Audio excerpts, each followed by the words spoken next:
Bonjour à tous, ici Astalis et on se retrouve dans cette 10e vidéo consacrée à la résolution des casse-têtes à 12 axes. Le but de cette vidéo est de vous montrer comment résoudre facilement l'Hexaminx. Pour résoudre ce type de casse-tête, vous devrez au préalable être déjà capable de résoudre le Megaminx.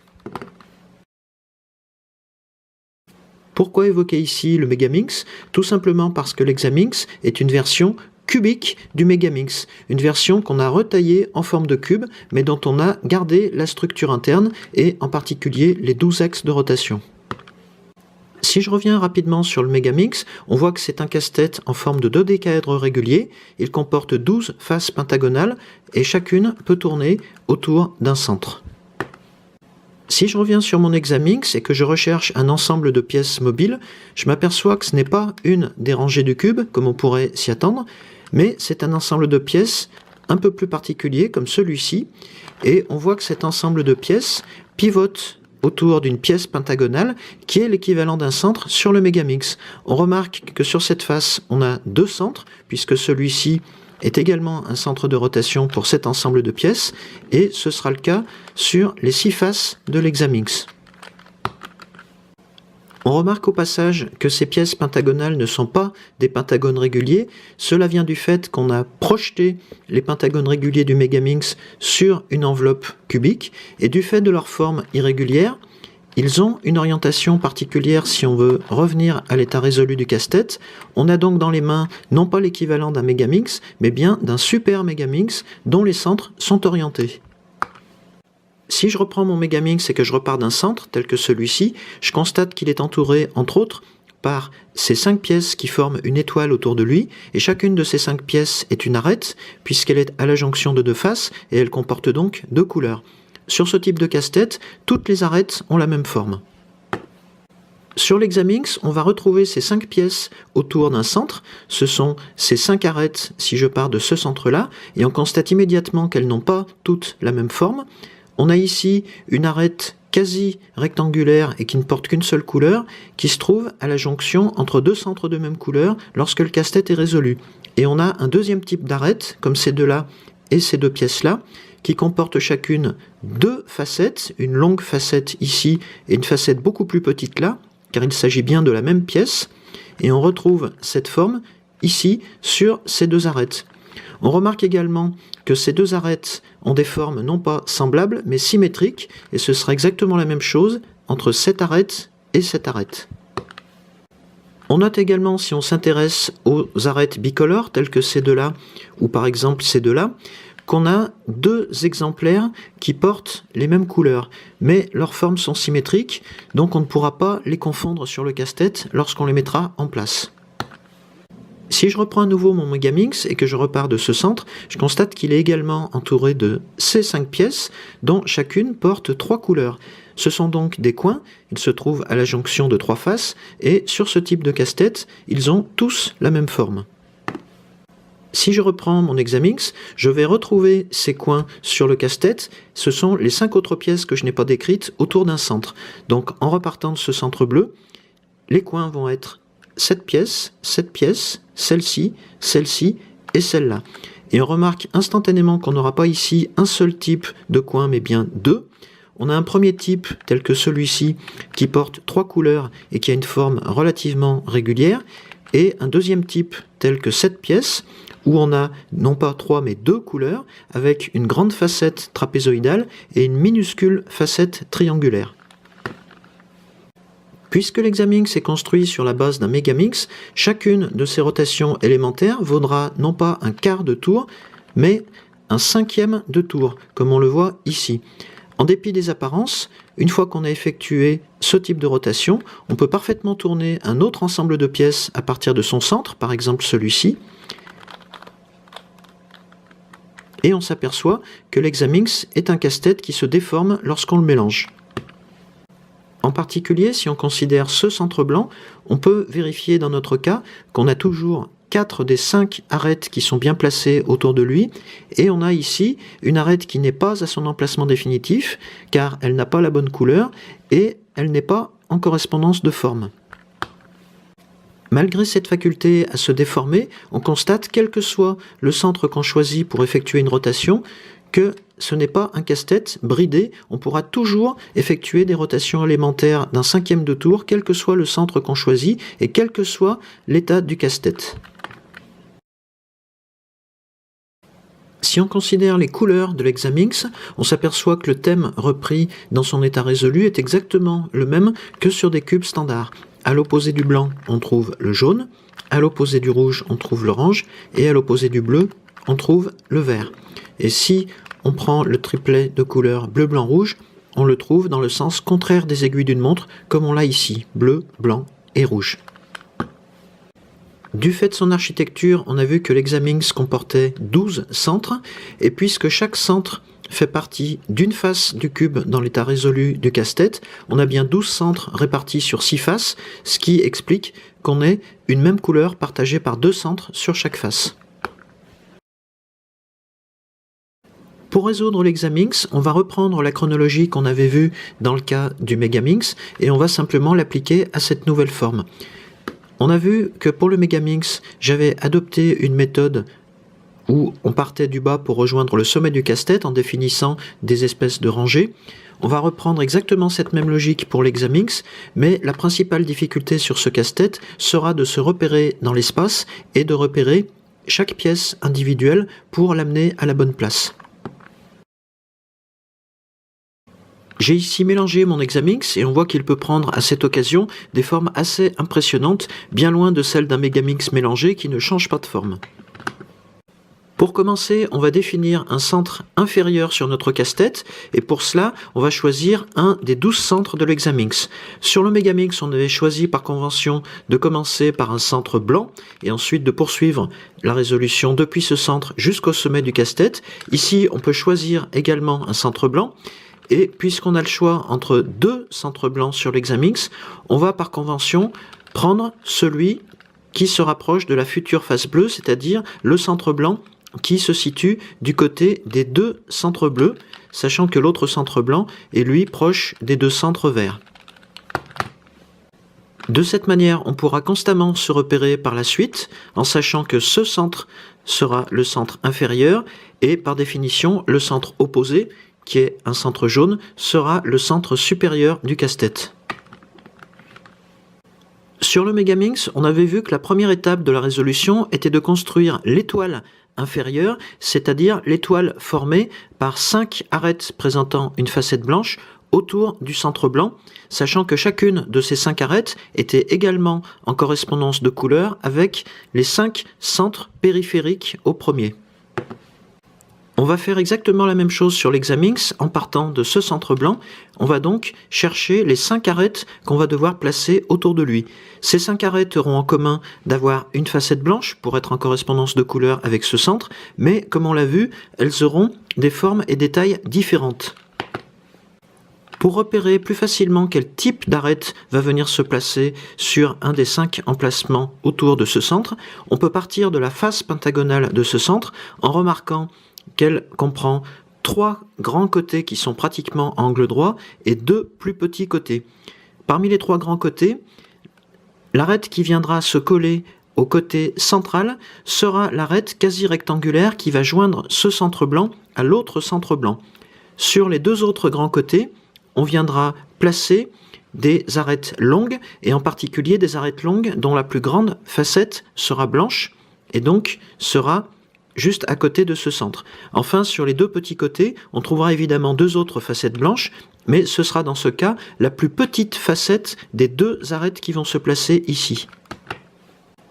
Pour commencer, je vais mettre en place l'arête qui va joindre ce centre blanc à l'autre centre blanc, qui dans mon cas est ici.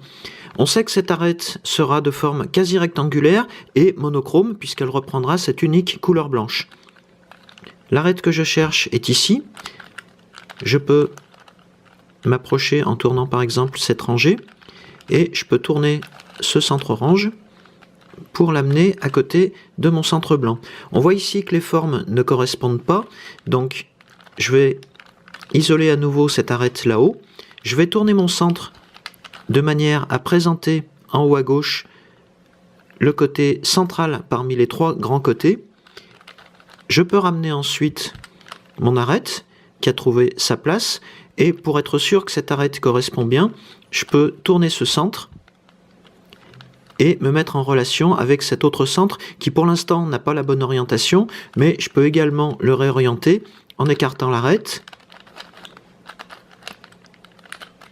en présentant son long côté central et en ramenant mon arête blanche comme ceci.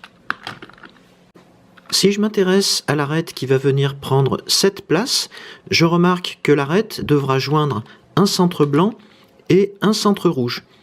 On sait, puisqu'on vient se coller à un grand côté de ce centre, qu'on aura une arête longue dont la plus grande facette sera une facette blanche. Elle aura évidemment une petite facette rouge qui viendra en contact avec ce centre rouge.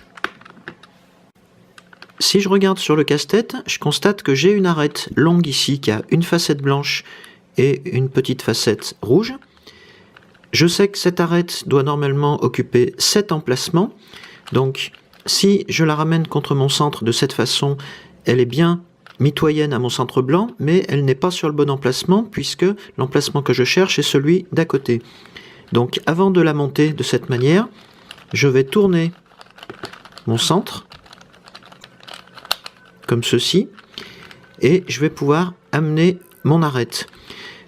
Sur mon casse-tête, j'ai deux arêtes allongées qui présentent une facette blanche et une facette rouge. Lorsque j'amène une arête comme ceci, j'ai deux possibilités. Soit les formes ne correspondent pas et je dois donc chercher l'arête symétrique, soit comme ici, elles sont bien correspondantes et je peux réaligner mon centre qui a maintenant autour de lui deux arêtes blanches bien placées. Je viens de placer cette arête blanche et rouge. Je vais chercher l'arête symétrique de l'autre côté. Je sais qu'elle sera blanche pour sa grande facette et elle sera orange pour sa petite facette puisqu'on a ici un centre orange. Je vois que j'ai une arête qui pourrait convenir ici. Je vais donc m'approcher en tournant par exemple ce centre. Et si je fais tourner le centre orange, je m'aperçois que j'ai déjà une correspondance de forme et de couleur, ce qui me fait dire que cette arête va être la bonne. Et on voit ici que ce n'est pas le cas. En fait, on n'a pas correspondance de forme, puisque cette arête, qui est bien une arête longue, blanche et orange, n'est pas sur le bon côté du centre orange ici. Je vais donc devoir chercher son arête symétrique. L'arête que je cherche est ici sur mon casse-tête, donc je vais pouvoir par exemple la remonter, l'amener ici, et on parle bien de ce centre blanc qui est notre centre inférieur. Je vais pouvoir tourner ce centre orange et je constate que j'ai bien une correspondance de forme et de couleur avec ce côté du pentagone. Je vais maintenant m'intéresser aux deux arêtes qui doivent venir prendre place ici, à droite de ce centre que j'ai défini comme étant le centre inférieur. Ces deux arêtes auront évidemment une petite facette blanche et une longue facette bleue, puisqu'elles seront en relation avec ces deux centres bleus. J'ai ici une arête qui correspond, je vais pouvoir l'approcher en tournant par exemple ce centre et celui-ci. Alors j'ai la petite facette blanche, je vais tourner cette arête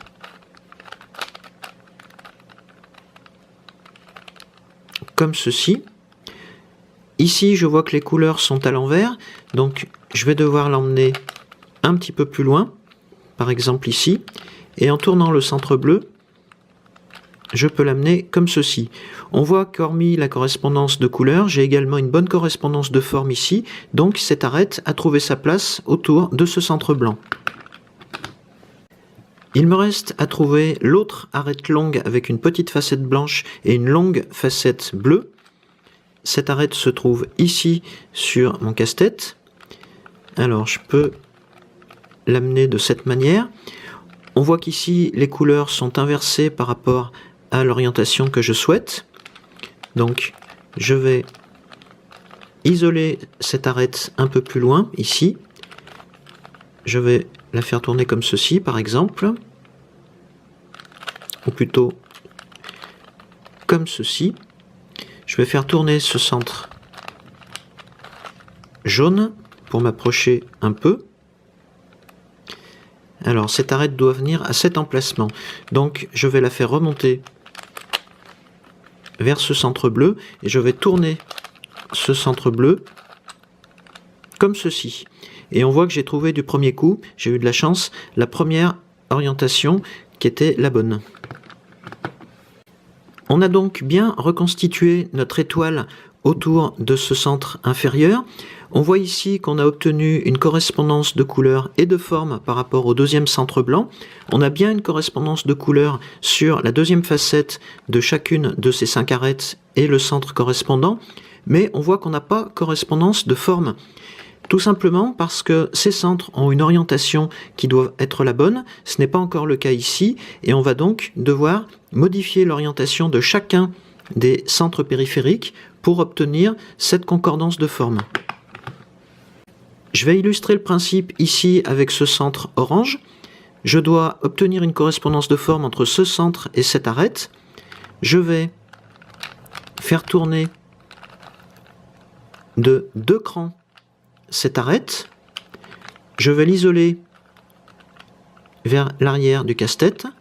Je vais modifier l'orientation du centre et je vais ramener cette arête. Je vois que je n'ai toujours pas correspondance de forme, donc j'isole à nouveau l'arête et je vais recommencer jusqu'à trouver la bonne orientation. Ici, ce n'est toujours pas la bonne. Je continue à tourner dans le même sens pour ne pas perdre mes repères. Et ici, j'ai trouvé la bonne orientation. Donc, je peux tourner ce centre orange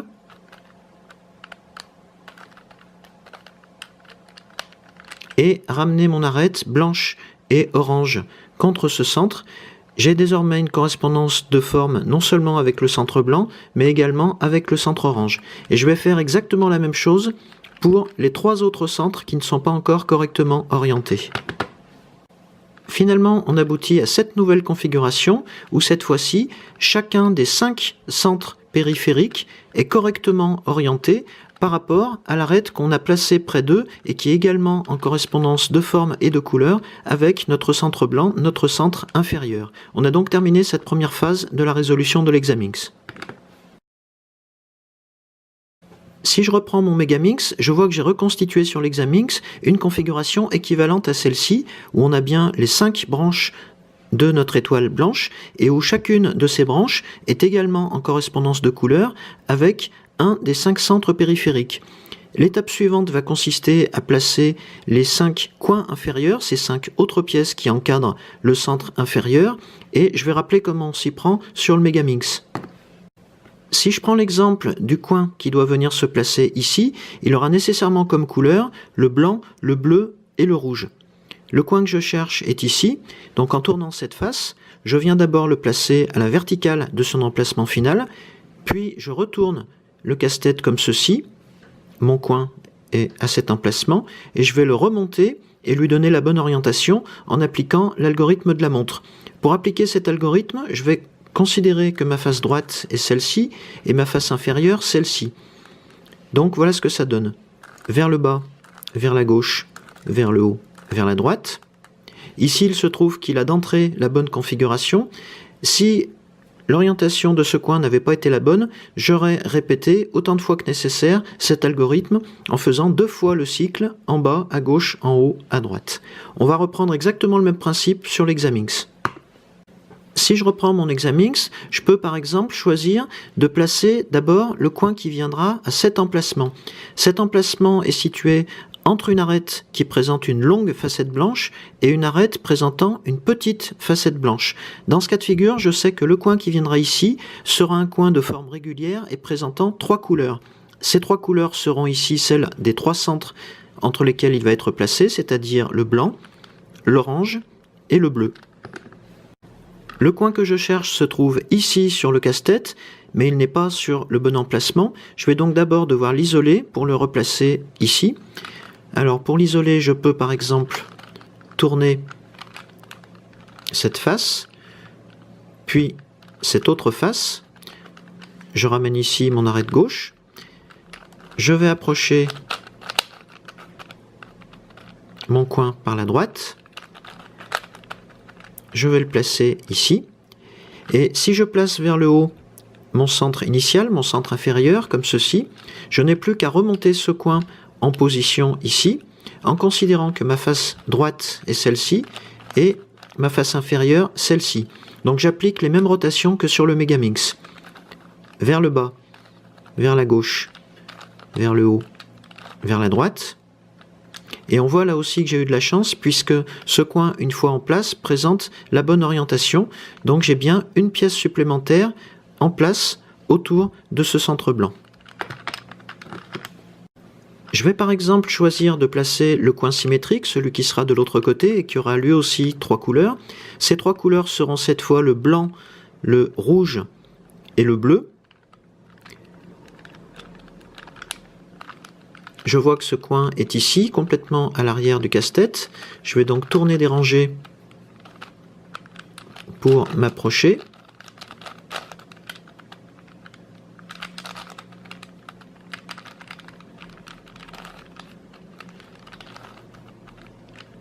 Et j'arrive à cette nouvelle configuration où je dois remonter mon coin à cet emplacement en utilisant le même algorithme. Donc j'ai ma face droite qui est ici et ma face inférieure qui est ici. Donc en bas, à gauche, en haut, à droite. Je vois que mon coin est en place mais il n'a pas la bonne orientation, donc je recommence. En bas, à gauche, en haut, à droite, en bas, à gauche, en haut et à droite. J'ai ici retrouvé la bonne orientation, donc j'ai un deuxième coin en place autour de ce centre blanc. On voit que j'ai ici esquissé les contours du futur cube, qui sera la forme finale de l'Hexaminx une fois résolu. Et si je choisis par exemple de mettre en place ce troisième coin ici, je vois que ce troisième coin aura une petite facette triangulaire ici et une longue facette trapézoïdale bleue sur ce côté du cube. Le coin que je cherche est celui-ci. Je vais donc là aussi l'approcher en tournant cette rangée et je me trouve ici à la verticale de son emplacement final. Je vais donc utiliser une fois de plus les mêmes rotations avec une face droite qui est ici et une face inférieure qui est là. Donc en bas, à gauche, en haut, à droite. Le coin est en place mais son orientation n'est pas encore la bonne. Je recommence. En bas, à gauche, en haut, à droite, en bas, à gauche, en haut, à droite. L'orientation du coin a changé, mais ce n'est toujours pas la bonne, donc j'applique à nouveau un cycle. En bas, à gauche, en haut, à droite, en bas, à gauche, en haut et à droite.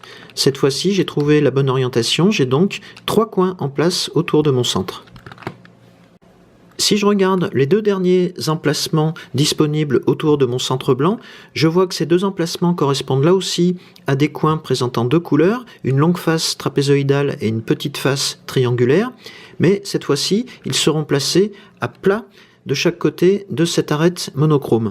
Je vais les mettre en place exactement de la même manière que j'ai mis en place celui-ci, en allant les chercher ailleurs sur le casse-tête. En particulier, je vois que le coin qui viendra se placer à gauche aura une grande facette blanche et une petite facette rouge, tandis que celui que je devrais placer du côté droit aura une grande facette blanche et une petite facette orange. En fait, ce coin est déjà à sa place, je devrais simplement modifier son orientation. Finalement, j'obtiens cette nouvelle configuration et on voit bien que j'ai résolu l'équivalent d'une rangée. C'est exactement l'équivalent de cette configuration sur le Megamix. Et au passage, on vérifie qu'on est bien toujours en relation de forme et de couleur avec les 5 centres périphériques. Sur un Megaminx, l'étape suivante de la résolution est de placer ces arêtes latérales inférieures, si notre face initiale est ici. Pour ça, on va amener l'une de ces arêtes à ce type d'emplacement, ou celui-ci, et on va les basculer vers la gauche ou vers la droite à l'aide de l'algorithme du pêcheur qu'on a déjà vu par ailleurs. On va faire exactement la même chose sur l'Hexaminx. Si je conserve ma première rangée résolue vers le bas, et si je fais tourner mon casse-tête, je trouve ici un centre rouge, un centre blanc, un centre orange et 2 centres bleus. J'ai en particulier une arête qui doit venir se loger entre ces 2 centres bleus. Je sais laquelle c'est l'arête quasi rectangulaire de couleur bleue, et c'est par celle-là que je vais commencer dans cette partie du casse-tête. L'arête que je cherche est ici, même si elle est en partie cachée par les pièces dépassantes. Elle est bien connectée à ce centre bleu, mais on voit qu'elle n'est pas au bon emplacement. Pour venir la déloger de cet emplacement, je vais devoir la remplacer par une autre arête qui se situe plutôt dans cette partie du casse-tête. J'ai en particulier cette arête monochrome orange que je vais pouvoir basculer vers la gauche à l'aide de la variante gauche de l'algorithme du pêcheur, et cela permettra de faire remonter cette arête monochrome bleue. En pratique, voilà ce que ça donne si je considère que ma rangée supérieure est celle-ci et que ma rangée gauche est celle-ci.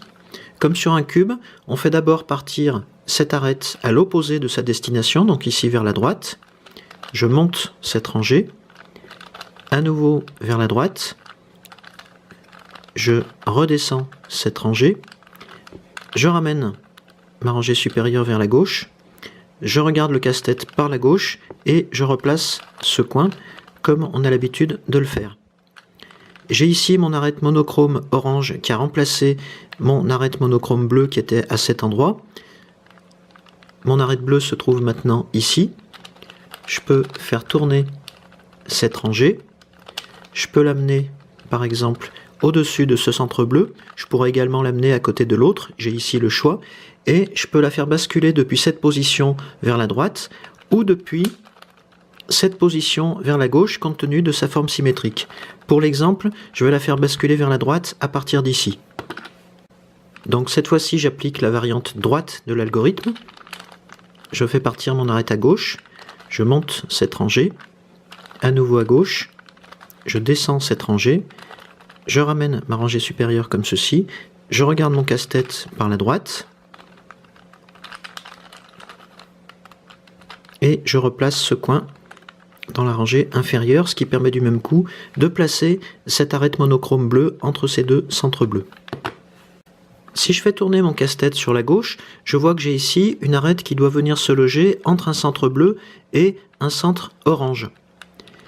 J'ai une arête qui est ici et qui semble convenir vu qu'elle comporte les 2 bonnes couleurs.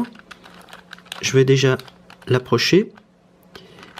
Alors je peux l'emmener là-haut et je peux la faire redescendre comme ceci. Je l'ai placé ici au-dessus du centre orange.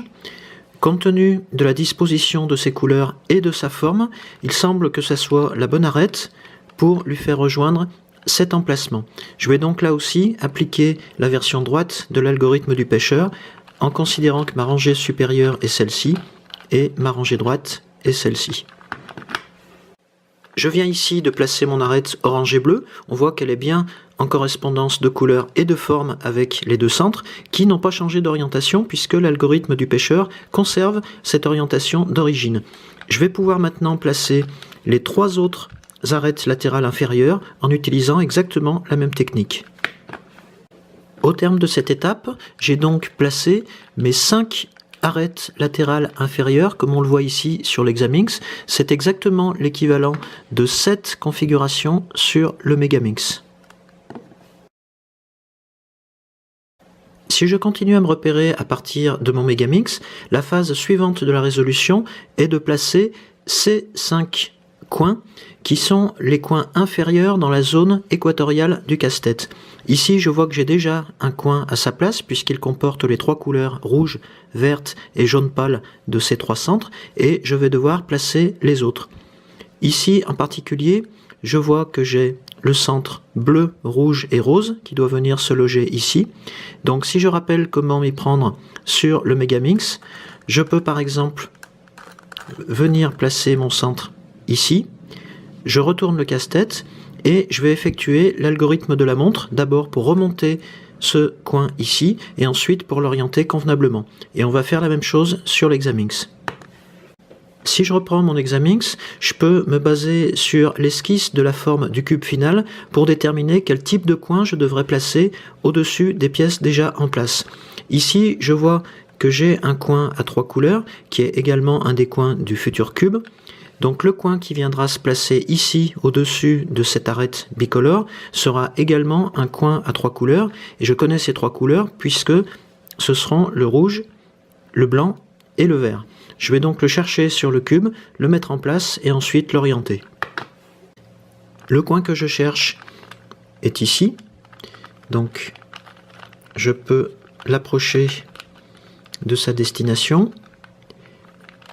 et je vais le mettre à cet emplacement, sachant que son emplacement final est celui-ci. Je vais alors retourner le casse-tête et je vais venir remonter mon coin à cet emplacement en utilisant les 4 rotations qui caractérisent l'algorithme de la montre. Donc en bas, à gauche, en haut, à droite.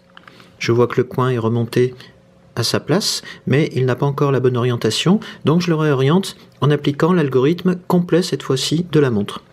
En bas, à gauche, en haut, à droite, en bas, à gauche, en haut et à droite. Si je me réoriente comme ceci, avec la première partie du casse-tête résolu vers le bas, j'ai donc bien placé un coin supplémentaire à cet emplacement. Si je passe au coin suivant, le coin qui viendra occuper cet emplacement, je remarque d'après le début de la forme du cube final qu'il s'agira là aussi d'un coin à 3 couleurs.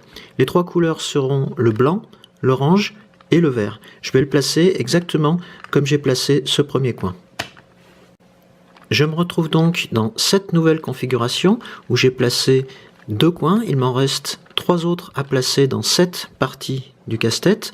Je vois que le coin suivant aura la même forme et la même orientation que celui-ci, mais ses couleurs seront l'orange et le bleu. Je vais donc devoir amener cette pièce à cet emplacement et ensuite je la mettrai en place de la même façon. Le coin que je cherche est celui-ci. Donc je vais l'amener à cet emplacement et pour l'exemple, je vais le placer comme j'ai placé les 2 précédents coins qui étaient des coins tricolores. Donc, en bas, à gauche, en haut, à droite, en bas, à gauche, en haut, à droite, en bas, à gauche, en haut, à droite, en bas, à gauche, en haut, à droite, et la prochaine fois devrait être la bonne. En bas, à gauche, en haut, à droite. J'ai bien placé un coin supplémentaire, sachant qu'il s'agit ici d'un coin à 2 couleurs. Il me reste à placer 2 autres coins, et je ne vais pas détailler cette partie, puisqu'elle se passe exactement de la même manière que le placement de ces 3 premiers coins. Pour vérifier que j'ai bien placé mes 5 coins, je vais reprendre mon repère initial, c'est-à-dire ce centre blanc qui est proche de la face bleue. Je le place bien vers le bas du casse-tête et je vais le faire tourner. J'ai mis en place ce coin, celui-ci, celui-ci, celui-ci et celui-là. Cette phase de la résolution n'est pas terminée puisqu'on doit encore vérifier l'orientation des centres qui sont juste au-dessus. Ici, on voit que l'orientation de ce centre orange est la bonne par rapport à la facette de ce coin que je viens de placer. C'est également le cas de ce centre par rapport à cette facette. Mais ici, on n'a pas correspondance de forme. On a bien la correspondance de couleur entre ce centre et cette facette, mais l'orientation de ce centre doit être modifiée. On a vu comment le faire dans une phase antérieure de la résolution de l'Hexaminx, et je vais vous le montrer sur ce centre. En pratique, voilà comment je vais m'y prendre. J'ai ici mon centre vert et ici la facette verte de mon coin. Je vais remonter ce coin de 2 crans vers la gauche et je vais l'isoler à l'arrière, comme ceci. Je vais maintenant faire tourner mon centre d'un cran, dans le sens des aiguilles d'une montre, si on veut un repère précis, et je peux ramener mon coin. Visiblement, je n'ai toujours pas correspondance de forme, donc j'isole à nouveau le coin, je continue à tourner, je ramène mon coin, ce n'est toujours pas la bonne orientation, donc je continue jusqu'à ce que je trouve la bonne. Visiblement, c'est le cas ici, donc je peux tourner l'ensemble de ces pièces pour ramener mon coin en position, et cette fois-ci j'ai une orientation correcte de mon centre par rapport à ce coin. Et je vais faire la même chose sur les coins suivants que j'ai mis en place, sur tout le pourtour du casse-tête. Une fois qu'on a terminé cette phase de la résolution, on vérifie bien qu'on a cette relation de forme entre les coins qu'on vient de placer et les 5 centres. Ce qui est bien le cas ici. On a donc recréé exactement l'équivalent de cette configuration sur le Megaminx. Si je poursuis la chronologie sur mon Megaminx, l'étape suivante de la résolution consiste à placer ces arêtes équatoriales. Et je vais prendre ici un exemple. J'ai par exemple l'arête équatoriale qui doit venir se placer ici, entre ce centre rouge et ce centre rose. L'arête que je cherche est ici, et de manière générale, on cherchera toujours à la remonter au sommet du casse-tête, et pour venir la mettre en place ici, on va remonter cet emplacement, et en fonction de la disposition des couleurs de cette arête, le rose et le rouge, on va la basculer vers la gauche depuis cette position, ou vers la droite depuis cette position. Ici, le rose doit être vers la gauche, donc on va appliquer l'algorithme du pêcheur vers la gauche dans un premier temps. On arrive alors à cette nouvelle configuration et il ne reste plus qu'à ramener cette rangée dans sa position initiale, ce qui permet de placer cette arête. Et on va reprendre évidemment les mêmes principes sur l'Examinx.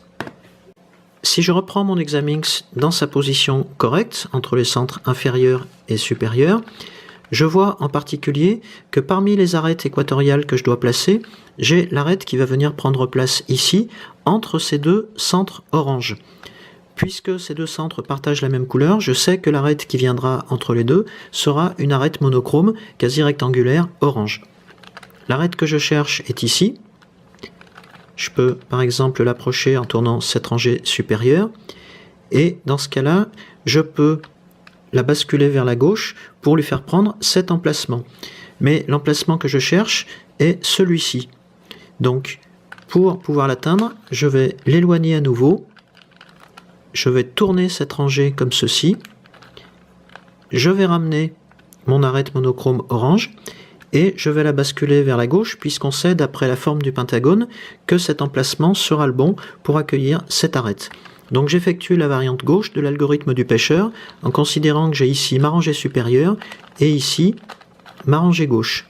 Donc je commence par éloigner mon arête vers la droite, je monte cette rangée, à nouveau vers la droite, je redescends cette rangée, je ramène ma rangée supérieure comme ceci, je regarde mon casse-tête par la gauche et je replace ce coin comme on a l'habitude de le faire. Et je vais même un peu plus loin, puisque j'avais tourné d'un cran supplémentaire ma rangée.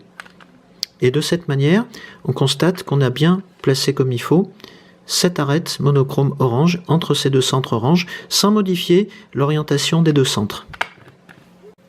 Je poursuis mon exploration vers la gauche.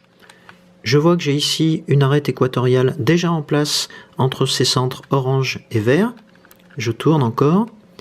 Et ici, je dois mettre en place une arête qui aura une petite facette blanche de ce côté et une grande facette verte de l'autre côté. Cette arête visiblement est celle-ci, donc je dois d'abord la déloger de cet emplacement pour pouvoir l'amener de l'autre côté.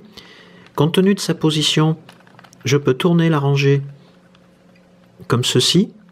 Et je vais effectuer la variante droite de l'algorithme du pêcheur pour échanger sa place avec celle-ci et la remonter donc vers le sommet du casse-tête. Donc, vers la gauche, vers le haut, vers la gauche, vers le bas, vers la droite, et j'effectue ces dernières rotations.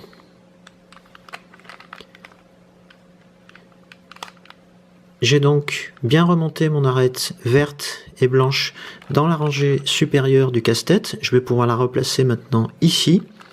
Donc, compte tenu de la position de cet emplacement, je peux remonter cet emplacement ici.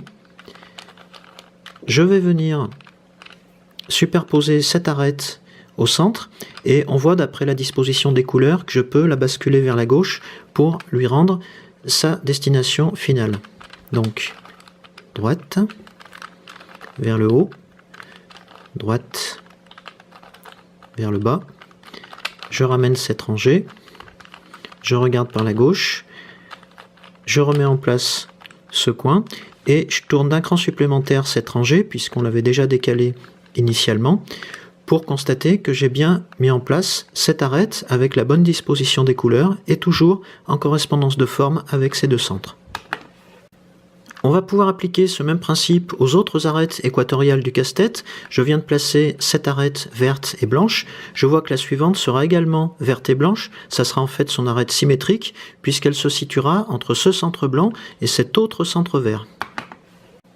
Une fois qu'on a placé ces 10 arêtes équatoriales sur le casse-tête, on peut vérifier qu'elles sont bien toutes à leur place en reprenant la disposition initiale et en vérifiant que sur les 5 centres périphérique à notre centre initial, notre centre blanc du côté de la face bleue, on dispose bien d'une étoile de même couleur, c'est-à-dire de 5 arêtes bien placées autour de chacun de ces 5 centres. C'est exactement l'équivalent de cette situation sur le Megaminx. Pour la suite de la résolution sur le Megaminx, on doit maintenant placer ces 5 coins, c'est-à-dire les 5 coins supérieurs dans la zone équatoriale du casse-tête. En particulier, le coin qui devra prendre place ici aura les couleurs bleu, vert et rose. Il s'agit de celui-ci. Et de façon générale, on essaiera de remonter le type de coin qu'on veut placer dans la rangée supérieure avant de le faire redescendre en retournant le casse-tête et en appliquant une fois de plus l'algorithme de la montre. Sur mon Examinx, ces 5 coins que je dois placer seront en particulier les 5 dernières pièces à placer autour des 5 centres périphériques à mon centre initial qui était celui-ci. Donc parmi les coins à placer, je dois placer celui-ci qui aura dans sa configuration définitive une longue facette verte et une petite facette blanche. Le coin que je cherche est ici, il est déjà dans la rangée supérieure du casse-tête, donc je vais pouvoir l'approcher en le mettant à la verticale de son emplacement final. Je vais retourner le casse-tête comme ceci et je vais venir le mettre en place puis l'orienter comme on a déjà vu pour d'autres pièces précédemment. Donc si je considère que ça c'est ma rangée droite et ça c'est ma rangée inférieure, j'applique ces rotations vers le bas, vers la gauche, vers le haut, vers la droite. J'ai donc bien mis en place ce coin, il me reste maintenant à l'orienter vers le bas, vers la gauche, vers le haut, vers la droite, vers le bas, vers la gauche, vers le haut et vers la droite. Ce coin est maintenant à sa place. Je reprends la position initiale sur mon casse-tête et je vais pouvoir m'attaquer au coin suivant. Le coin suivant aura de toute évidence une grande facette rouge et une petite facette verte.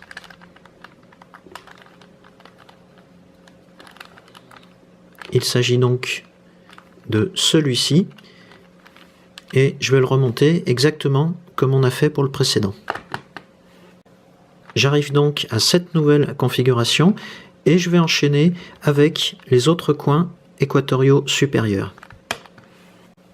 J'arrive donc à cette nouvelle configuration où si je reprends la bonne disposition sur mon casse-tête, je vérifie que j'ai bien l'ensemble des pièces en place autour de ce centre, ce centre, ce centre, ce centre et ce centre.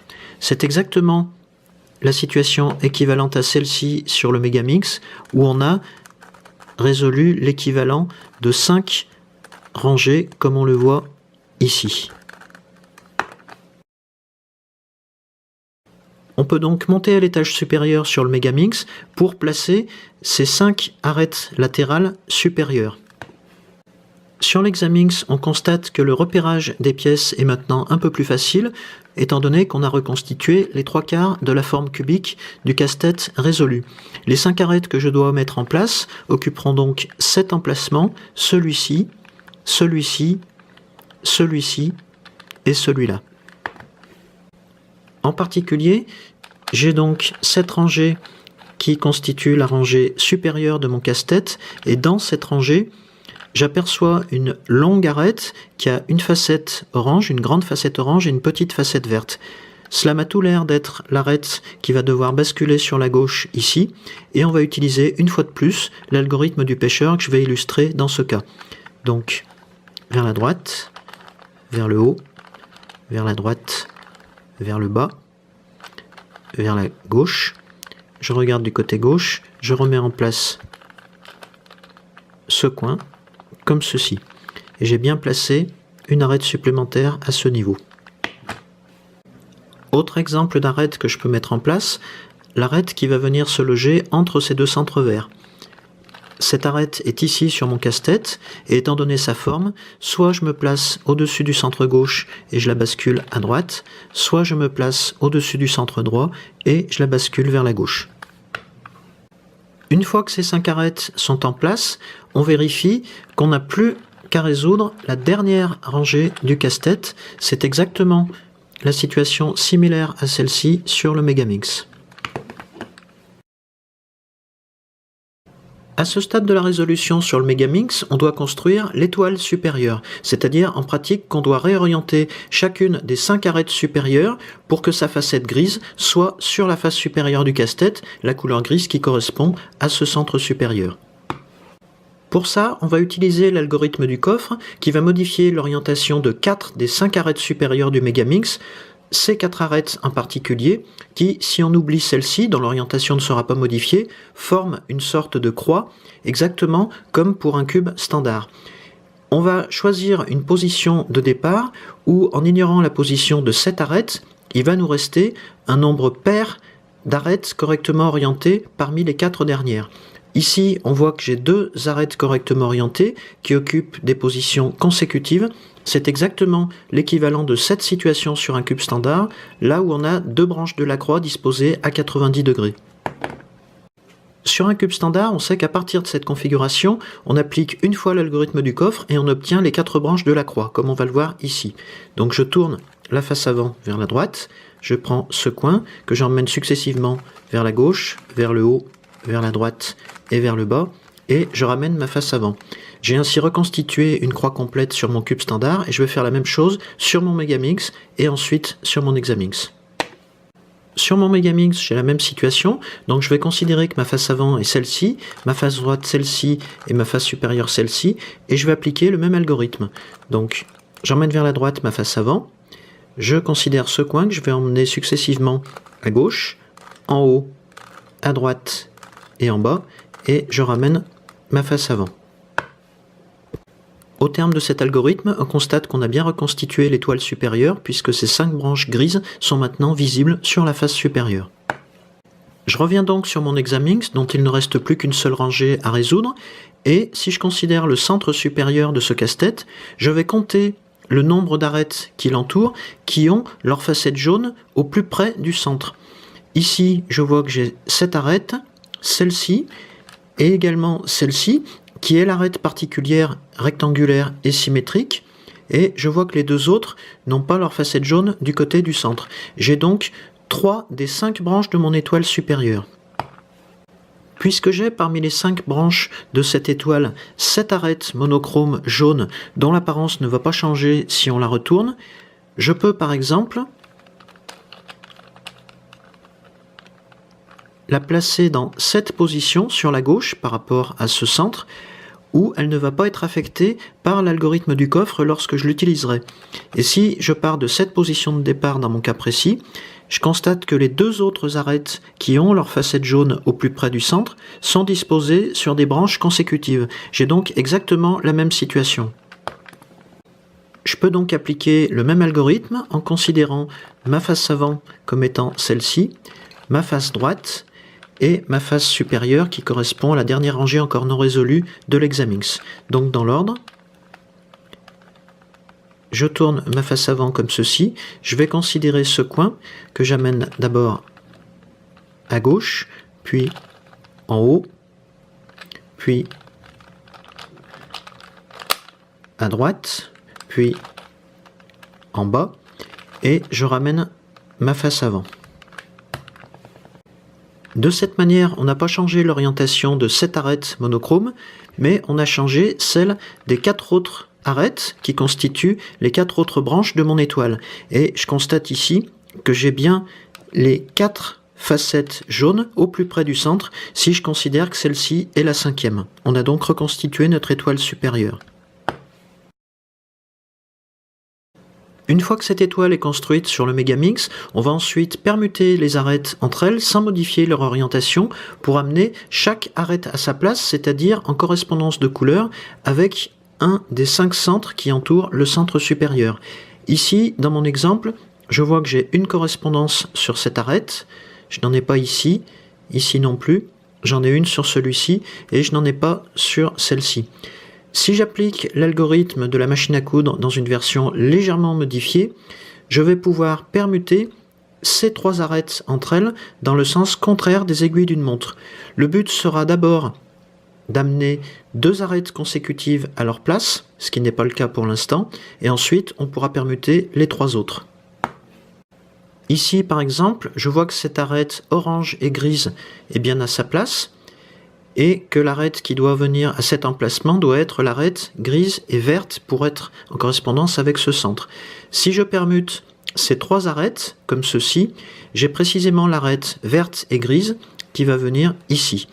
Donc je tiens mon Megaminx comme ceci, et je vais considérer cette face droite et cette face supérieure. L'algorithme de la machine à coudre modifié pour le Megaminx est celui-ci. Je monte à gauche, je descends à gauche, je monte 3 fois vers la gauche et non pas 2 fois comme pour un cube standard, et je termine en redescendant la face droite. Je constate ainsi que mes 3 arêtes ont permuté et j'ai bien placé une arête supplémentaire à côté de celle-ci. Les 3 dernières arêtes sont à permuter et je peux m'y prendre exactement de la même manière en prenant cette nouvelle position de départ et en appliquant une nouvelle fois l'algorithme. Sur l'Hexaminx, étant donné que j'ai un centre qui est orienté, contrairement au Megaminx, si j'ai une correspondance de forme entre ce centre et une arête, j'aurai forcément une correspondance de couleur. Et c'est exactement ce qui arrive ici entre mon centre et cette arête, puisqu'on voit qu'on est dans le même plan si on va d'une pièce à l'autre. Donc je vais placer cette arête devant moi. Je n'ai pas de correspondance de forme sur les autres branches de mon étoile, mais je peux voir que cette arête monochrome et symétrique rectangulaire doit normalement venir se placer ici, compte tenu de la forme du pentagone. Je peux par exemple tenir mon casse-tête comme ceci, et je vais venir permuter ces 3 arêtes dans ce sens en me servant du même algorithme. De cette manière, cette arête qui est déjà à sa place ne sera pas affectée, et cette arête rectangulaire va venir se placer ici. J'aurai donc 2 arêtes supérieures consécutives correctement placées. En principe, voilà comment je m'y prends. Je pars bien de cette position de départ, je considère cette face droite et cette face supérieure. Donc je commence en montant vers la gauche, je descends vers la gauche, je remonte 1, 2 et 3 fois vers la gauche et je redescends. Si je regarde à nouveau ma rangée supérieure, j'ai bien obtenu ce que je voulais. Cette arête n'a pas été affectée et cette arête est maintenant à sa place et en correspondance de forme avec mon centre. Il ne me reste plus qu'à permuter les 3 dernières branches de mon étoile et je vais partir de cette nouvelle position pour échanger leur place. Donc à nouveau, si je considère que ma face droite est celle-ci et ma face supérieure celle-là, j'effectue le même algorithme. Vers le haut, vers la gauche, vers le bas, vers la gauche, vers le haut, 1, 2, 3 fois vers la gauche et vers le bas. Et dans mon cas, je vois qu'il a suffi d'une seule permutation entre ces 3 arêtes pour obtenir mon étoile orientée, puisque cette fois-ci, ces 5 branches et le centre sont dans le même plan. Il ne me reste plus qu'à orienter effectivement mon étoile, c'est-à-dire orienter la rangée entière, pour obtenir la correspondance de couleur et de forme sur les 5 branches de mon étoile par rapport aux 5 centres périphériques à mon centre supérieur. On est donc ramené à l'équivalent de cette situation sur le Megamix, où on a ici les 5 branches de l'étoile à leur place. Puisqu'on ne va plus toucher aux arêtes, on va s'intéresser aux dernières pièces encore mélangées du casse-tête, c'est-à-dire les 5 coins supérieurs, en les permutant d'abord entre eux. Si je regarde de près les couleurs de ces 5 coins sur mon Megamix, je m'aperçois qu'aucun n'est actuellement à sa place. Mais je connais un algorithme permettant d'en permuter 3, c'est l'algorithme que j'ai appelé algorithme des 2 clous, et qui permet, selon qu'on applique la variante gauche ou la variante droite, de permuter ces 3 coins ou ces 3 coins. Ici, par exemple, je constate que j'ai un coin vert, rose et gris, dont la place définitive est ici. Donc je peux choisir d'appliquer la variante gauche de l'algorithme, ce qui fera permuter ces 3 coins dans ce sens et amènera en particulier ce coin à son emplacement définitif. Je considère que j'ai ma rangée gauche ici, ma rangée droite ici et ma rangée supérieure ici. Donc si je commence du côté gauche, ça donne ça.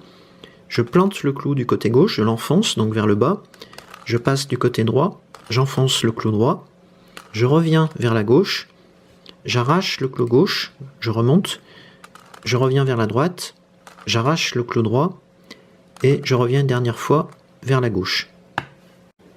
On voit bien que dans cette permutation, j'ai amené ce coin à sa place entre les 3 centres qui correspondent à ces 3 couleurs, même si son orientation est pour l'instant incorrecte, et en faisant des permutations de 3 coins sur les autres pièces du casse-tête, je vais pouvoir amener chaque coin à sa place.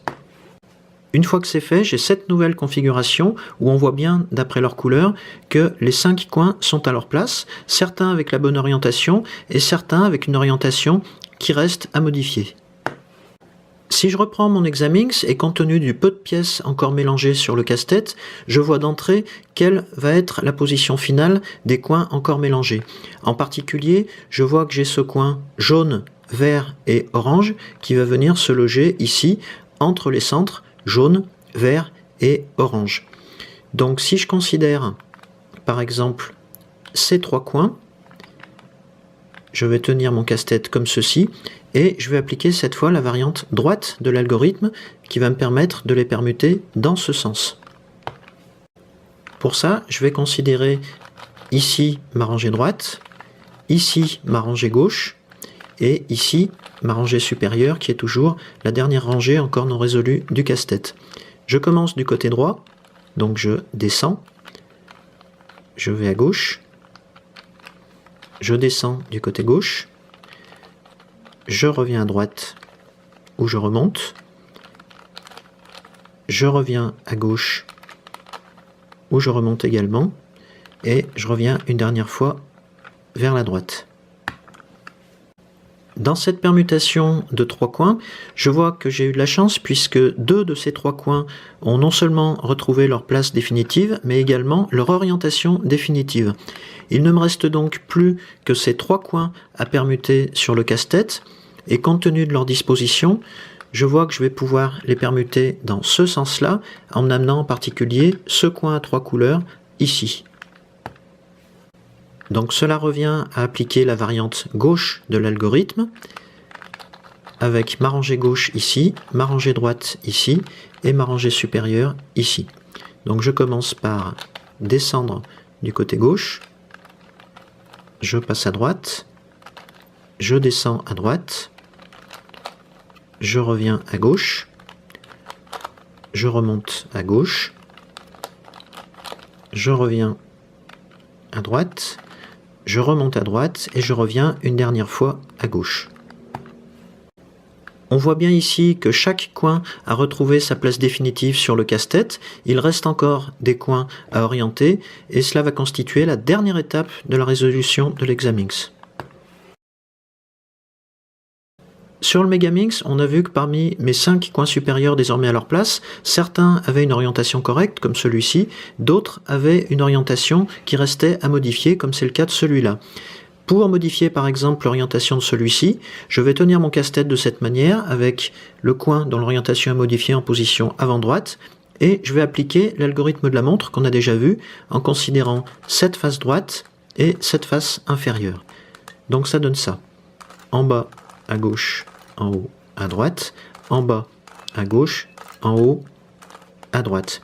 J'ai effectué un seul cycle ici, cela m'a permis de réorienter ce coin, et je vais ensuite passer au coin suivant, non pas en tournant le casse-tête, mais seulement la rangée supérieure et en appliquant les mêmes rotations. Une fois que j'ai réorienté mes 5 coins, il ne me reste plus qu'à tourner la rangée supérieure du Megaminx pour obtenir une correspondance de couleur avec le bas du casse-tête, et j'ai ici terminé sa résolution. On va faire exactement la même chose avec l'Hexaminx. Je dois réorienter ce coin et ce coin qui font tous les deux partie de ma rangée supérieure, la dernière rangée de l'Hexaminx. Donc si je tiens mon casse-tête comme ceci, je peux considérer que j'ai ici ma rangée droite et ici ma rangée inférieure. Je vais commencer par modifier l'orientation de celui-ci avec l'algorithme de la montre. Vers le bas, vers la gauche, vers le haut, vers la droite, vers le bas, vers la gauche, vers le haut, vers la droite. J'ai changé son orientation, mais ce n'est pas encore la bonne, donc je recommence. Vers le bas, vers la gauche, vers le haut, vers la droite, vers le bas, vers la gauche, vers le haut et vers la droite. J'ai trouvé la bonne orientation pour ce coin, je dois maintenant passer au dernier. Pour ça, toujours la même précaution, je ne tourne pas mon casse-tête, mais je tourne seulement la rangée supérieure pour placer le coin réorienté ici, et je reprends les mêmes rotations. Vers le bas, vers la gauche, vers le haut, vers la droite, vers le bas, vers la gauche, vers le haut, et vers la droite. J'ai retrouvé l'état résolu de la partie inférieure du casse-tête, il ne me reste plus qu'à orienter la dernière rangée, et je constate que j'ai pu terminer la résolution de l'Hexaminx. Maintenant que vous savez résoudre l'Hexaminx, je vous propose dans la vidéo suivante de revenir sur sa résolution détaillée avec un exemple de résolution intégrale, en parallèle avec une résolution intégrale elle aussi du Megaminx. À bientôt!